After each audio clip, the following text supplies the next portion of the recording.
Hello everyone, how are you all today. So आज हम discuss करने जा रहे हैं मार्केट टाइप 2 जिसका नाम है मोनोपोली। ओके, पिछली बार हमने बात की थी परफेक्ट कंपटीशन के बारे में, जहां पे प्राइसेस को लेके एकदम परफेक्ट कंपटीशन था। कोई भी सिंगल सेलर या सिंगल फर्म डोमिनेट नहीं कर सकता प्राइस, एंड सेम कोई सिंगल बायर इन्फ्लुएंस नहीं कर सकता मार्केट। कौन इन्फ्लुएंस कर सकता है? हमारी डिमांड और supply function. Okay, so perfect competition एक बहुत ही हेल्दी इन्वायरमेंट होता है, एक हेल्दी मार्केट होती है जो एक्चुअली कंज्यूमर्स को डेफिनेटली बेनिफिट करती है। क्यों? क्योंकि वहां पे मल्टीपल सेलर्स होते हैं। अगर कोई एक सेलर के पास हमें लगता है इट इज़ नॉट गुड, या फिर वो कुछ डिस्क्रिमिनेशन कर रहा है, या फिर उसकी सर्विसेज अच्छी नहीं है, तो हम दूसरे सेलर के पास जा सकते हैं या फिर दूसरे फर्म के पास पहुंच सकते हैं उस सेम चीज़ को लेने के लिए। तो बहुत ही कंपटीशन रहता है मार्केट में, तो सेलर्स को कहीं ना कहीं डर रहता है कि कहीं ऐसा ना हो हमारा कंज्यूमर कहीं और किसी फर्म के पास चला जाए या किसी और सेलर के पास चला जाए। इसलिए पूरा कंपटीशन रहता है जहां पे हर एक सेलर, हर एक फर्म कोशिश करती है कि वो अपना बेस्ट सर्विसेज प्रोवाइड कर सके टू द कंज्यूमर्स। तो आज हम उसका बिल्कुल ऑपोजिट केस डिस्कस करने वाले हैं परफेक्ट कंपटीशन का, जिसका नाम है मोनोपोली। तो चलिए देखते हैं मोनोपोली क्या होता है। So in monopoly there is single seller of the commodity और द प्रोडक्ट। जैसे कि हमने बात की थी कि परफेक्ट कंपटीशन में there are large number of sellers, यहाँ पे इट इज ऑपोजिट। यहाँ पे सिर्फ आपको सिंगल सेलर मिलेगा कमोडिटी का, ठीक है, आपको सिर्फ और सिर्फ सिंगल सेलर मिलेगा। फॉर एग्जाम्पल हमारी जो रेलवेज है, railways is a perfect example of the monopoly. अगर आप देखिए रेलवेज गवर्नमेंट के अंडर है, राइट? क्या रेलवेज कहीं और है? हमारी गवर्नमेंट के अलावा कोई और रेलवेज है जहां पे हम ट्रैवल कर सकें? It is Delhi metro, it is our Indian railways. So वो हमारी गवर्नमेंट के अंडर आता है, तो it is a case of monopoly. ठीक है, हमारे पास और कोई रेलवेज का परफेक्ट कॉम्पिटिशन वाली मार्केट नहीं है, या फिर और कोई फर्म नहीं है जो रेलवेज चलाता हो। It is only our Indian government, है ना? तो ये केस है मोनोपोली का।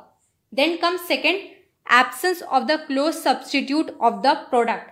अगर आपको याद हो परफेक्ट कंपटीशन में हमने बात की थी कि जो प्रोडक्ट होते हैं वो एक दूसरे के सब्सटीट्यूट्स होते हैं, मतलब वो एक दूसरे की जगह यूज कर सकते हैं। फॉर एग्जाम्पल अगर आपकी चाय खत्म हो गई, अगर आपकी टी खत्म हो गई, तो आप उसी जगह कॉफी पी सकते हो, है ना? लेकिन मोनोपोली में उसका ऑपोजिट है, उधर एब्सेंस है ऑफ क्लोज सब्सटीट्यूट। यहाँ पे आपको क्लोज सब्सटीट्यूट का कुछ भी आपको सब्सटीट्यूशन मिलेगा ही नहीं। फॉर एग्जाम्पल अगर आपको जाना है, फॉर एग्जाम्पल रेलवेज है, अगर आपको रेलवेज में ही जाना है, कहीं आपको ट्रैवल ही करना है, तो आपको उसका क्लोज सब्सटीट्यूशन नहीं मिलेगा।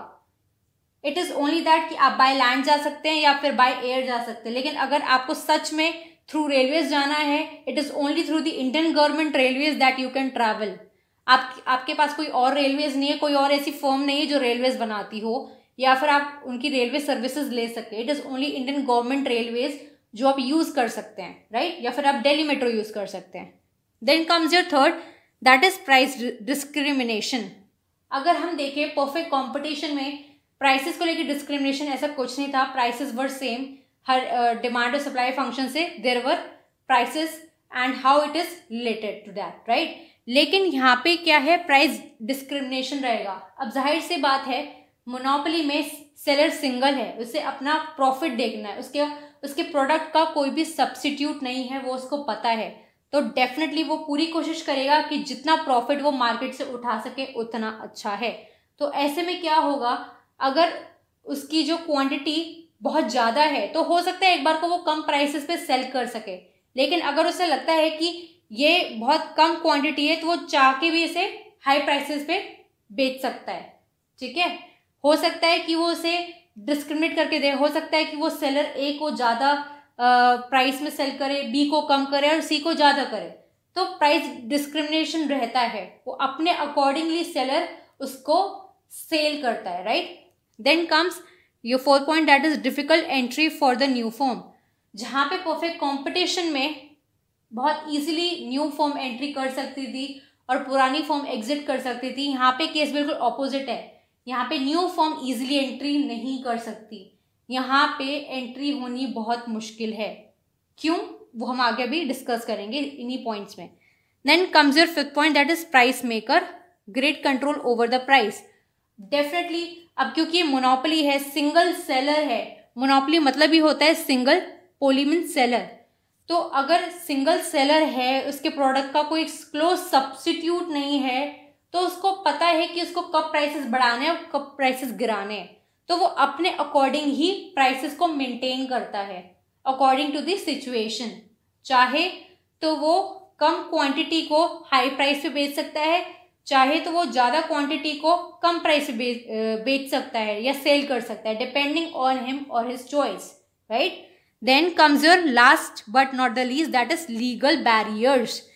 मोनोपोली में लीगल बैरियर्स रहते हैं, इसलिए हर कोई एंट्री नहीं कर सकता। जहां पे मैंने बोला था आपको fourth point, difficult entry for the new firm, उसका रीजन लीगल बैरियर्स है। कहीं ना कहीं आपके जो इंटेलेक्चुअल राइट्स होते हैं, जैसे कि आपका कॉपीराइट हुआ, पेटेंट्स हुए, ठीक है, तो ये रेगुलेशंस होते हैं, इन्हीं की वजह से हर कोई एंट्री नहीं कर सकता, क्योंकि पेटेंट्स होते हैं, कॉपीराइट्स होते हैं, जो कहीं ना कहीं अगर पहले किसी ने कोई इन्वेंशन की हो तो फटाफट लोग उसका कॉपीराइट या पेटेंट करवा लेते हैं ताकि कोई उनको कॉपी ना कर सके।